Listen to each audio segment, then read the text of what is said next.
caasimada dawladda Puntland ee Garowe waxaa soo gaaray hub iyo saanad military kaasoo ka yimid dhinaca magaalada Muqdisho. Hubkan ayaa dhawaan laga dejiyay garoonka diyaaradaha ee magaalada Boosaaso. Hubkan iyo saanada military waxaa soo dhiibay dawladda federaalka Soomaaliya ee uu hogaamiyay madaxweyne Maxamed Cabdullaahi Farmaajo. Madaxweyne Farmaajo ayaa wada qorshe dib loogu dhisay ciidanka xoogga dalka Soomaaliyeed isagoo Puntland u arkay inay tahay hormuudka dib u dhiska qaranka Soomaaliyeed. Madaxweynaha Soomaaliya Mudane Maxamed Cabdullaahi Farmaajo ayaa dawladda Puntland ku wargeliyay inay si dhaqso ah kusoo diyaariso ciidamo ka mid noqonaya ciidanka xoogga dalka Soomaaliya. Cabdiraxmaan Sheekh Cumar Jeenaqaar oo sargaalka u qaabilsan dib u dhiska ciidamada xoogga dalka Soomaaliyeed ee Puntland ayaa ka warbixiyay safar uu muddooyinkan ku joogay Puntland. Jeenaqaar ayaa sheegay in ujeedada safarkiisu ay tahay sidii uu u diiwaan gelin lahaa 30,000 oo askari oo loo furi doono dhawaan tababaro. Sidoo kale sargaalka ayaa sheegay intii uu Puntland joogay inuu kulamo la qaatay madaxweynaha dawladda Puntland Dr. Cabdiweli Maxamed Cali Gaas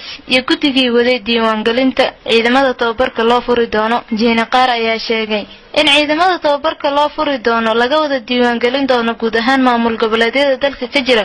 Waxaana intaas ku daray in ciidamada marka tababarka loo dhameeyo ay ka mid noqon doonaan ciidamada xoogga dalka Soomaaliyeed laguna dabooli doono baahiyo kasta oo dhanka ammaanka ee uu qabo dalka. Waxaana sheegay in ciidamada tababarka looga furi doono gudaha dalka gaar ahaan xarunta tababarka ciidamada xoogga dalka Soomaaliyeed oo dhawaan dawladda Turkiga ee ka hirgelisay magaalada Muqdisho. Sargaalka ayaa dhanka kale ka hadlay dagaaladii soo noqnoqday ee ka dhacay magaalada Gaalkacyo xarunta gobolka Mudug. Waxa uu sheegay inaysan dagaalo ka dhaceen Gaalkacyo haddii ay joogi lahayn ciidamo xoogga dalka Soomaaliya oo isku dhaf ah. Waxa uu sheegay in colaadda Gaalkacyo ay abaabulayaan dad aan ka fikiraynin mustaqbalka Soomaaliya. Ugu dambeyn mar sarkaalka wax laga weydiiyay in tababarada ciidamada ay fursad uga banaan tahay dhalinyarada ayaa waxa uu taliyaha sheegay in dhalinta ay haystaan fursad weyn oo ay kaga faa'iideysan karaan tababaradaasi. Nimco Axmed Rashiid, Ilays TV, Garowe.